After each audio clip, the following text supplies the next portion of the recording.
सत्संग जैसा करो संग वैसा चढ़े रंग। जैसा आप संग करते हैं वैसा रंग चढ़ जाता है। कहते हैं खरबूजे को देख के खरबूजा रंग पकड़ता है। किसान भाई जो माली हैं उनमें ये बात मशहूर है। जैसे भी लोगों की सोहबत आप करोगे उसका असर लाजमी होने वाला है। आप जुआ नहीं खेलते पर रोज अगर जुआ खेलने वालों के पास बैठते हो तो क्या पता आपका मन कब ललचा जाए। यार ये तो काम ही बड़ा आसान है, पत्ते लगाए नोट ही नोट। ये नहीं पता कि महाभारत का कारण एक जुआ भी था, वो ध्यान में नहीं। तो संग का रंग लाजमी चढ़ता है। और सत्संग यहां ओम हरि अल्लाह मालिक परमात्मा की बात होती हो, यहां मालिक से मिलने का संदेश दिया जाता हो, उसे सत्संग कहा जाता है। वहां आके अगर कोई बैठे सुने और अमल कर ले, जन्मों जन्मों के पाप कर्म कटते हैं। आज इंसान के पास सब कुछ होते हुए भी वो कंगाल है जब तक उसे आत्मिक संतुष्टि नहीं मिलती। त्रिलोकी का राजा भी दुखिया है और आत्मिक संतुष्टि है तो 2 समय रोटी कमा के खाने वाला भी सुखी है। ये आत्मिक संतुष्टि किसे कहते हैं? क्योंकि ये सर्वधर्म के अनुसार आपको बता रहे हैं। आपके पास जो भी है, धन दौलत जमीन जायदाद जो कुछ भी आपके पास, उससे सुख लो और दो।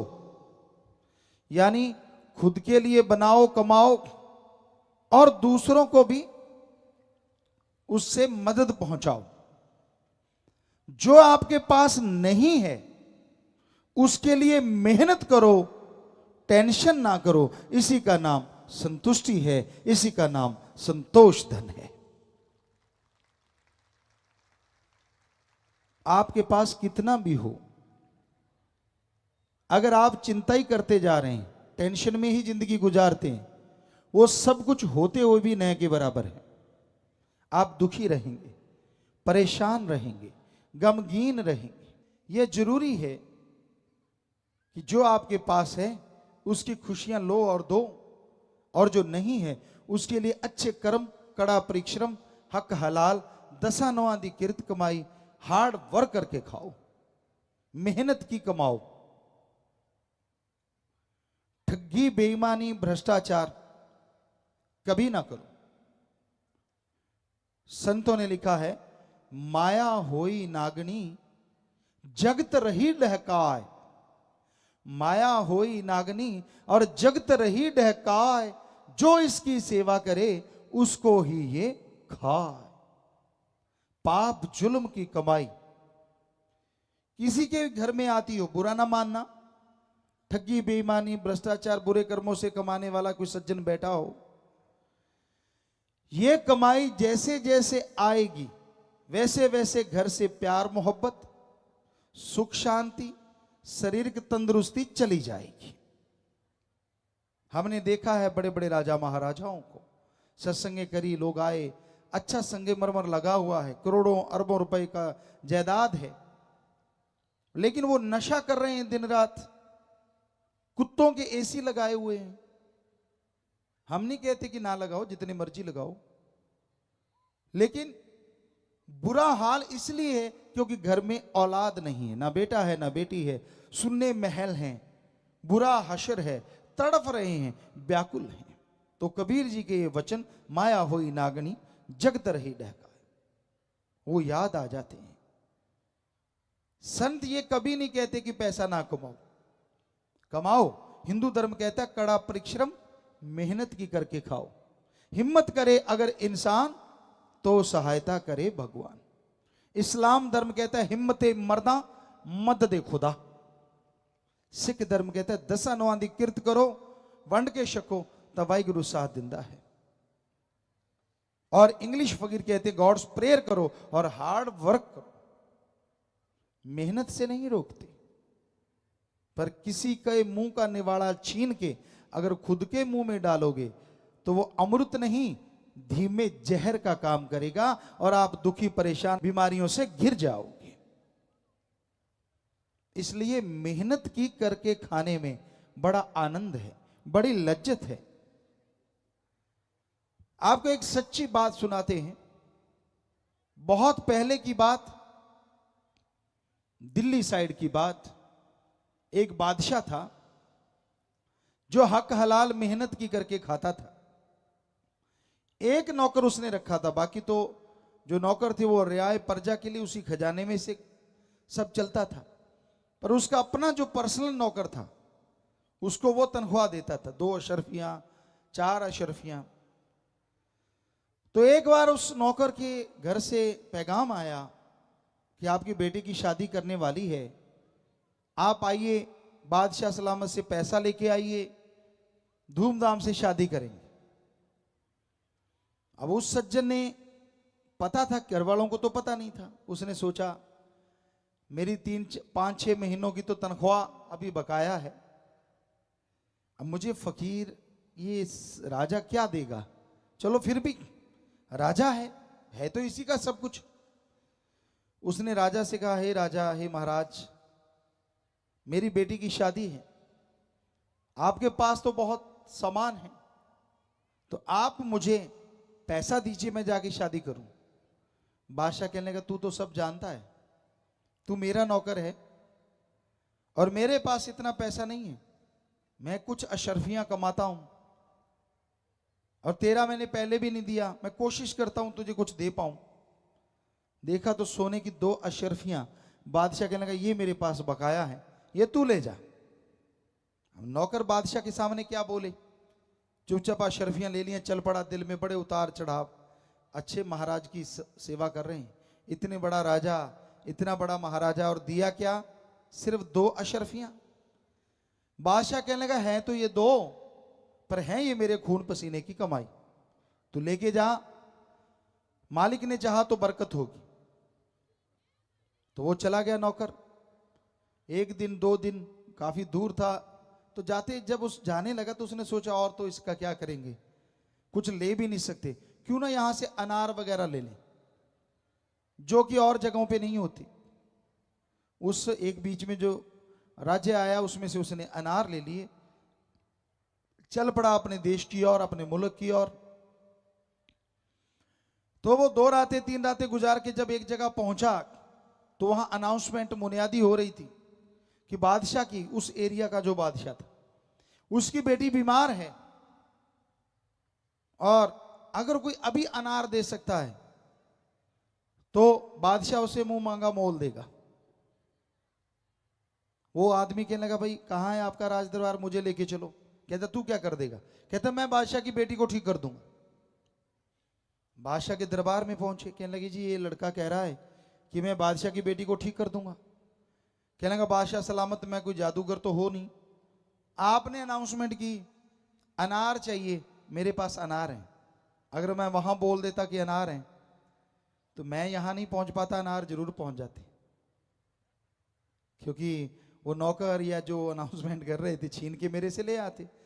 तो मैं जानता हूं, मैं भी बादशाह का नौकर हूं, तो मैं आपके पास आ गया हूं, ये लीजिए अनार ही अनार। उस एरिया में अनार दूर दराज तक नहीं थे, और वैद्य ने कहा था, हकीम ने कहा था, 2 घंटे में अनार आता है, दवाई दूंगा, बेटी बच जाएगी वरना नहीं। तो दवाई बनाई गई, बेटी को दवाई दी और बेटी वाकई में गजब हुआ, ठीक हो गई, उठ के बैठ गई। बादशाह बड़ा खुश हुआ, कहने लगा, तू अनार लेके क्या कर रहा था और किधर जा रहा था? तो उसने अपनी सारी बात सुनाई, जी ऐसे ऐसे मैं तो फलां बादशाह का हूं नौकर और ऐसे ऐसे शादी है, तो मैं अनार बच्चों के लिए लेके जा रहा था। उसने अपने बादशाह की निंदा नहीं की कि मुझे सिर्फ 2 अशरफियां थी। कहने लगा, अच्छा? कहने लगा, जी। कहने लगा, फिर ऐसा करो, रथ लेके आओ बड़ा, मेरे वाला रथ लेके आए, सारा सोने से भर दो, मोतियों से भर दो, हीरे से भर दो, और इसको एक बग्गी दो, घोड़सवार दे दिए चारों तरफ, घर छोड़ के आओ और ये सारा सामान मेरी तरफ से अपनी बेटी को तोहफा दे देना। अब उस नौकर की आंखें भर आई, रोने लगा और अपने राजा को याद करने लगा, वाकई हक हलाल में जो मजा है ना, और जो बरकत है, कहने लगा, वो किसी और चीज में हो ही नहीं सकती। मेरे पास तो सिर्फ 2 अशरफियां थी और आज रथ भर के जा रहा हूं। तो आज के हिसाब से कहें तो गाड़ी या छोटी ट्राली भर के ले गया वो। और लेके किसके गया? सोने की अशरफियां, हीरे मोती लाल जवाहरात। तो आप क्या सोचते हैं ये तभी होता था? अब भी हमने अपनी जिंदगी में राजस्थान में रहे, वहां देखा जो मेहनत की हक हलाल की करते हैं उनका पैसा बड़ा ही फलता फूलता है, अपनी आंखों से देखा है। तो इसलिए ठगी, बेईमानी, भ्रष्टाचार से ऐशो आराम आ जाएगा, बड़ा साजो सामान आ जाएगा, पर हम आपको यकीन दिलाते हैं आत्मा का चैन, घर की खुशियां और आपसे प्यार मोहब्बत कम कम कम होता चला जाएगा। इसलिए टेंशन ना लो। थोड़ी कमाते हो फिर क्या हो गया? खाने पीने के तो सही है, पहनने को सही है। अरे मालिक देने वाला है, आप मेहनत करते जाओ, मालिक के गुण गाओ, मालिक आपकी झोलियां जरूर भरते जाएंगे। वो तो पत्थरों में जान दे देते हैं, आप तो इंसान हैं। तो भाई ये है धर्मों का सार। तो आपको शुरुआत की, ऐसे ही सारे धर्मों की चर्चा करेंगे। धर्मानुसार हमने खुद प्रैक्टिकली प्रभु की कृपा से धर्मों के ऊपर चल के देखा, क्योंकि चलना ज्यादा जरूरी है दिखावे की बजाय। आप बुरा ना मानना, क्या आप में कोई यहां सिर्फ आदमी बैठा है? नहीं, कोई आदमी नहीं है। हर आदमी के साथ कोई ना कोई धर्म का नाम जुड़ा है। अकेला नहीं, कोई लाल है, कोई सिंह है, कोई कुमार है, तो कोई ना कोई तो नाम है ना जी। बिना नाम के तो आप नहीं है, बिना सरनेम के, यानी आपके साथ धर्म का नाम जुड़ा है। फिर आप बताइए हमारे किस धर्म में लिखा है ठगी मारो, बेईमानी करो, भ्रष्टाचार करो? हमारे किस धर्म में लिखा है नशे किया करो? लिखा है किसी धर्म में? बताइए कौन सा धर्म कहता है नशे करो? धर्म तो कहते नशा नहीं करना चाहिए। हिंदू धर्म के हमने विष्णु पुराण, शिव पुराण में पढ़ा, जब समुद्र मंथन हुआ अच्छा सामान निकला, लेकिन जब नशा निकला सारा राक्षसों ने खाया पिया। शिवजी महादेव जी ने तो जहर पिया समाज को बचाने के लिए, नशा नहीं किया। सोचने वाली बात। श्री गुरु नानक देव जी महाराज को बाबर बादशाह ने भांग दे दी। बड़ा गुस्सा आया उनको और बोला कि मर्दाने रबाब बजा।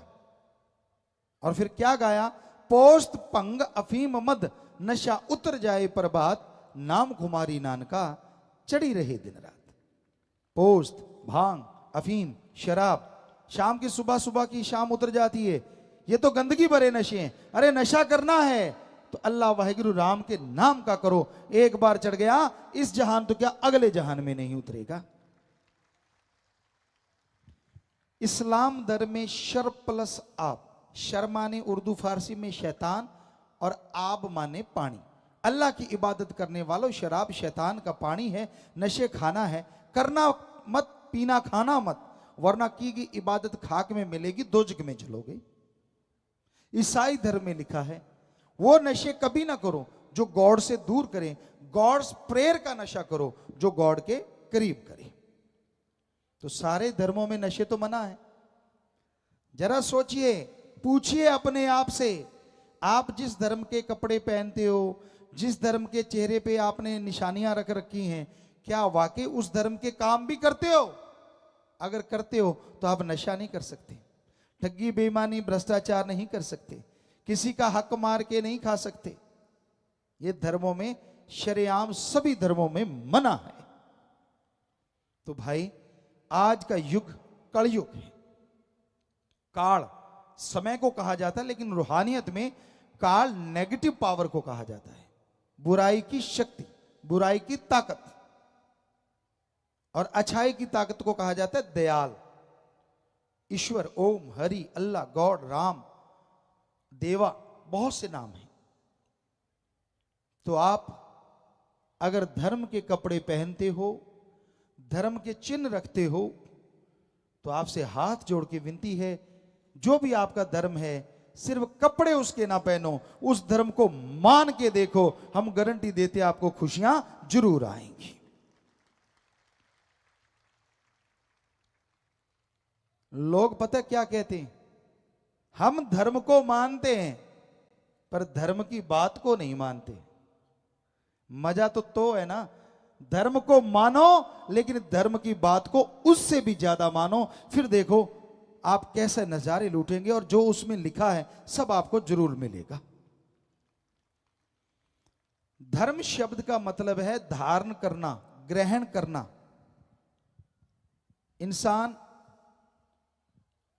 इंसान को प्यार मोहब्बत से ग्रहण करे, बेगर्ज मोहब्बत करे, इंसान अल्लाह वाहिगुरु मालिक के नाम को ग्रहण करे, इसी का नाम धर्म है। तोड़ना नहीं, धर्म का नाम जोड़ना है। तो इसलिए धर्म के कार्य करो, पीर फकीरों के वचनों पे अमल करो। जब आप अमल नहीं करते, वचन नहीं मानते, फिर उसकी बेआवाज लाठी चलती है, आवाज ही आवाज रह जाती, फिर कुछ बकाया नहीं रहता। इसलिए आप किसी भी लोभ लालच, किसी भी बुरे कर्म में अगर फंस जाते हैं और बुरा कर्म करते हैं, लापरवाहियां करते हैं, तो लेने के देने पड़ते हैं और इंसान दुखी होता है। अच्छा है बुरे कर्मों को किनारा कर दो, अच्छा है ईश्वर के नाम से, अल्लाह के नाम से अपने आप को जोड़ के रखो। उससे आपके अंदर एक ताकत आएगी, एक सुकून आएगा, एक आनंद चैन आएगा, एक लज्जत आएगी जो लिख बोल के बताई नहीं जा सकती। तो इसलिए आप जितने भी धर्मों के लोग आए हैं, हम आपको एक गारंटी दे सकते हैं, हमारे कहने से अगर आज इसी मिनट आप अपने धर्म को मानना शुरू कर दोगे तो अगले मिनट इस धरती पे प्यार मोहब्बत की गंगा बहनी शुरू हो जाएगी। क्योंकि धर्मों में तोड़ना नहीं, जोड़ना लिखा है, नफरत नहीं, प्यार मोहब्बत लिखा है। लोग पढ़ते नहीं हैं। यहां पता नहीं कितने लोग होंगे जिन्होंने धर्मों का नकाब, कपड़े तो पहन रखे हैं, जैसे माँ बाप पहनते हैं वैसे उन्होंने पहन लिए, जैसा उन्होंने सिखाया वैसी भाषा सीख गए। अब मालिक की तरफ से तो कुछ नहीं होता। अगर आपको यकीन नहीं तो आपको एक बात कह रहे हैं कि बच्चा जन्म लेते ही, मान लीजिए किसी हिंदू परिवार में बच्चे ने जन्म लिया और जन्म लेते ही वो मुसलमान समाज में चला जाए, वहां बड़ा हो, जन्म लेते ही चला गया, बताइए बड़ा होके वो हिंदू बनेगा या मुसलमान? नेचुरली मुसलमान बनेगा, क्योंकि वही भाषा सीखेगा, वही खान पान सीखेगा। और ऐसे ही कोई ईसाई धर्म में बच्चा पैदा होता है और जन्म लेते ही सिख धर्म में ले आए, तो बताइए बड़ा होके वो ईसाई बनेगा? जी नहीं, वो सिख धर्म का ही बनेगा। यानी जन्म लेते ही बच्चे का कोई धर्म जात मजहब नहीं होता। मां बाप पहले गुरु होते हैं, जैसा बोलते हैं, जैसा खाते पीते हैं, बच्चा वैसा ही सीखता चला जाता है। यह सच है 100%। तो मालिक ने कुछ अलग नहीं दिया होता, तो इसका मतलब हम सब एक हैं, ये तो सच है। धर्मों में लिखा सच है, पर इंसान मानता क्यों नहीं? और नहीं मानता फिर दुखी होता रहता है, परेशान होता रहता है।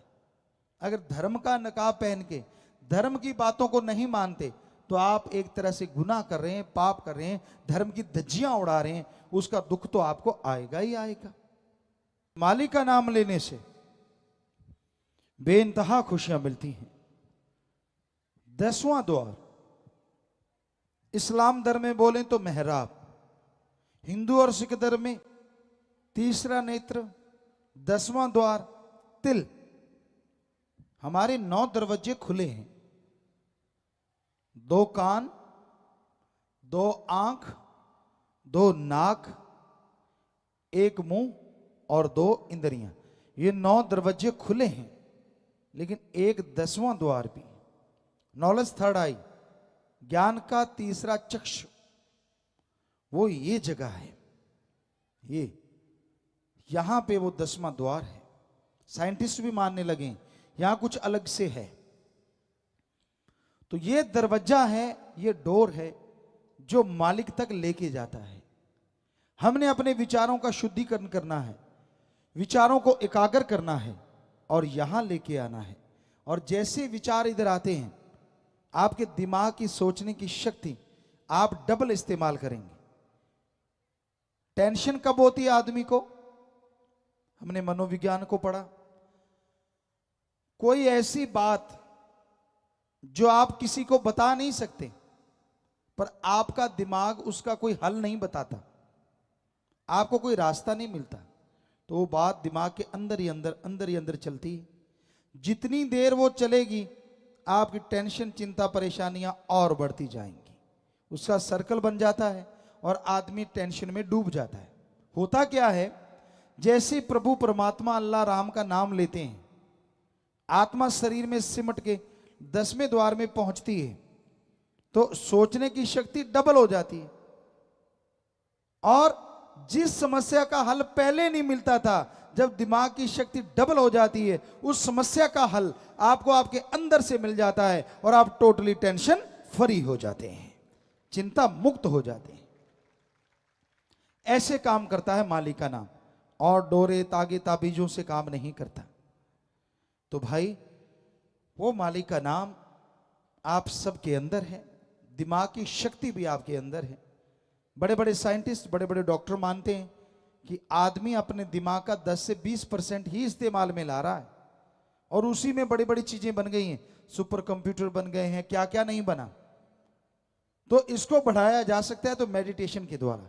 नासा साइंस केंद्र अमेरिका भी बोलता है कि आप मेडिटेशन करें तो आपका विल पावर बढ़ेगा, आत्म बल बढ़ेगा, उसके द्वारा सफलता की सीढ़ियां चढ़ते जाएंगे। आया नाम न जाना किया कुछ भी न कर गए, जैसे जुआरी पूंजी जुए में हर गए। कोई घर से पैसा लेके जाए, माँ बाप भेजे कि अच्छा बिजनेस करना, व्यापार करना, और वो जाके जुआ खेल ले और जुए में हार जाए, कैसे मुंह लटका के दुखी हृदय से वो घर में वापस आता है, बड़ा ही परेशान, बड़ा ही दुखी, और ये चाहते हुए भी वो घर से बाहर नहीं जाता, घर में जाना ही पड़ता है। उसी तरह ओम हरि अल्लाह राम ने आपको कीमती श्वास रूपी पूंजी दी है, और काम वासना, क्रोध, लोभ, मोह, अहंकार, मन माया रूपी जुए में आप उसे हार जाते हैं, तो जब वापस जाना होगा शर्मिंदगी उठानी होगी, सजा भोगनी होगी, और जन्मों जन्मों के चक्र में आत्मा को, रूह को भटकना होगा। कीमती श्वास ईश्वर ने गिन के दिए हैं, लेके तेरे श्वास की रास। हर शरीर में प्रभु ने श्वास दिए हैं कि आपने इस शरीर में कितना समय लगाना है, इस शरीर में कितनी देर रहना है। लेके तेरे श्वास गिरास, वो समय आत्मा को शरीर में रहना पड़ता है, और जितनी देर आत्मा शरीर में है उतनी देर शरीर की कदरों कीमत। 2 साल के बच्चे के शरीर में से आत्मा चली जाए तो उसे दफनाना पड़ता है, वरना वो गल जाएगा, सड़ जाएगा, उसमें से बदबू आने लगेगी। और यही आत्मा 100 साल के शरीर में अगर विराजमान है, मौजूद है, वो शरीर भी बिल्कुल चलता फिरता है, लोग उसका सत्कार करते हैं, इज्जत करते हैं। यानी आत्मा से ही शरीर की कदरों कीमत है। ये तो अब बड़े बड़े साइंटिस्ट, बड़े बड़े डॉक्टर साहबान भी मानने लगे हैं कि ऐसा कुछ जरूर है इंसान के अंदर, जिसके जाने से इंसान का जिस्म खराब खत्म होता है, और जिसके रहने से मुर्दों में भी जान आ जाती है। ये रिसर्च किया गया, रिसर्च जारी है। अमेरिका में एक सोसाइटी है, आफ्टर डेथ अनुभव उनके हैं, तो ऐसा एक उन्होंने साइट बनाई हुई है। तो उसमें उन्होंने ये साबित किया है कि कितने लोग मरने के बाद जिंदा हुए, और सब ने अनुभव यही बताए कि मरने के बाद एक लंबी सुरंग थी, सीढ़ियां थी, यहां से उनको ले जाया गया। या हिंदू धर्म में जो आता है कि जमराज या जमदूत लेके जाते हैं। इंग्लैंड की एक महिला बताती है, उस साइट पे आता है कि एक करूप आदमी, बहुत ही बदशक्ल आदमी झोटे पे सवार था, वो मुझे पकड़ के खींच के ले जा रहा था। और जब वो एक बहुत ऐसी जगह या बड़ी रोशनी थी, बड़ी लाइट थी, वहां पहुंची तो वहां बोला गया, अरे ये आप गलत को ले आए, कोई और है, वहां से मुझे छोड़ा गया तो मैं शरीर में आ गई। तो ऐसे ऐसे उसकी खोज की गई, जिसका नाम लिया गया कहीं और, उसकी उसी टाइम डेथ हो गई। तो साइंटिस्ट भी ये मानने को अब मजबूर हो गए हैं कि आत्मा होती है, परमात्मा है, रिसर्च किया जा रहा है। तो हमारे धर्मों में तो धर्म का मतलब ही भगवान, आत्मा और परमात्मा है, इसी पे आधारित है हमारे सारे धर्म। तो ये सच है, ये वास्तविकता है कि आप मालिक को पा सकते हैं, उसकी रहमत के काबिल बन सकते हैं, पर अगर आप ईश्वर का नाम लें, इन श्वासों को मालिक की याद। कर्म धर्म सब काल के दायरे, नाम बगैर काल सब कह घेर। ईश्वर के नाम के बिना आप कुछ भी कर लें, भगवान की खुशियां हासिल नहीं होती। कोई कहता अलग रंग के कपड़े पहन लो, सोचने वाली बात, अलग रंग के कपड़े पहनने से मालिक मिलता तो सारे उसी रंग के कपड़े पहन लेते और मालिक मिल जाता। कोई कहता है मालिक को पैसा चढ़ाओ, पैसा डायरेक्ट इनडायरेक्ट किसी भी तरह से चढ़ाओ, पैसा देने से मालिक मिलता। तो यहां नोट बनाने वाली मशीन है, भगवान वहां होता, मंदिर मस्जिद गिरजाघर गुरुद्वारा में मालिक ना मिलता, क्योंकि वहां सबसे ज्यादा नोट बनते। भावना मालिक को पाने की चाहिए, पर जैसे आपकी अपने बेटे बेटी के लिए भावना है, जैसे मां बाप की अपने बच्चों के लिए भावना है, उस भावना जैसी भावना मालिक को पाने के लिए चाहिए। मालिक ना करे, आपका बेटा बेटी है, आपसे दूर है, अचानक बीमार हो जाए, कोई एक्सीडेंट हो जाए और आपको पता चल जाए कि वो बीमार है, पर कितना कैसा है कैसा नहीं ये ना पता चले, तो आपकी आंखों से कैसे बेख्तियार अपने आप आंसू बहते हैं, क्योंकि ये मोह ममता श्रद्धा है आपके अपने बेटे के लिए, मां बाप के लिए। तो जैसे रुपए में 100 पैसा आप तड़पते हैं, ऐसी भावना भगवान अल्लाह वाहिगुरु के लिए रुपए में 10-15 पैसे बना लो, हम गारंटी देते हैं वो आपको दर्शन जरूर देगा। तो भावना का शुद्धिकरण करना है, भावना से ईश्वर को पाया जाता है, और कोई चीजों से मालिक नहीं मिलता। नाम का रास्ता सबके ही अंदर, सबके ही अंदर, देखे जो चल प्रभु बैठा बीच मंदिर। ईश्वर कण कण में है, जर्रे जर्रे में, गॉड इज एवरीवेयर। ईश्वर कण कण में है, जर्रे जर्रे में अल्लाह ताला, ये सारे धर्मों में लिखा है। इसका मतलब वो कण हमारा शरीर भी तो है, तो मालिक हमारे शरीर में है। पर मालिक को पाया कैसे जाए, वो रहता तो शरीर में है।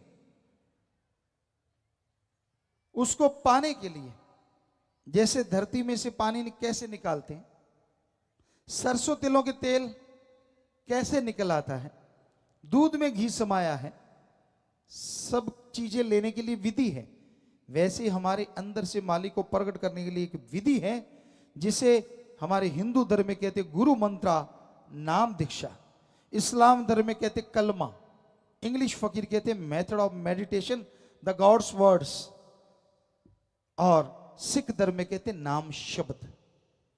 उसका अभ्यास करना होगा, तो अंदर से मालिक को देखा जा सकता है, उसकी प्राप्ति की जा सकती है, और जब अंदर नजर आएगा तो बाहर भी वो कण कण में, जर्रे जर्रे में नजर आने लग जाएगा। हमें मालिक क्यों देखना चाहिए? आप किस लिए दौड़ते हैं सारा दिन, सारी रात? आप दिन रात दौड़ते रहते हैं, दिन रात भागते रहते हैं, जमीन जायदाद के लिए, कोठी बंगले बगीचों के लिए, सुख सुविधा के लिए, धन दौलत के लिए, ऐशो आराम के लिए, नाम के लिए। और ये सब किसकी देन है? अल्लाह वाहिगुरु राम की। अगर राजा ही मिल जाए तो क्या साजो सामान पीछे रह जाएगा? जरा सोच के तो देखो। जिसका राजा उसका ही साजो सामान, तो जिसका अल्लाह वाहिगुरु राम उसका ही सारा सामान। ये हकीकत है, पर लोग इस बात को भूले बैठे हैं। दाता भूल गए हैं और दातों से प्यार कर लिया है। तो ईश्वर से अगर हम प्यार करें, ईश्वर की भक्ति करें, आने वाले पहाड़ जैसे कर्म कंकर में बदल जाएंगे। आपको भयानक रोग लगने वाले हो सकता है जुकाम में, थोड़े बुखार में ही बदल जाएं। आने वाली परेशानियां टल जाएंगी। पर यह संभव है ईश्वर के नाम से, उसकी भक्ति से, दिखावे से नहीं, ढोंग ढकोसले से नहीं।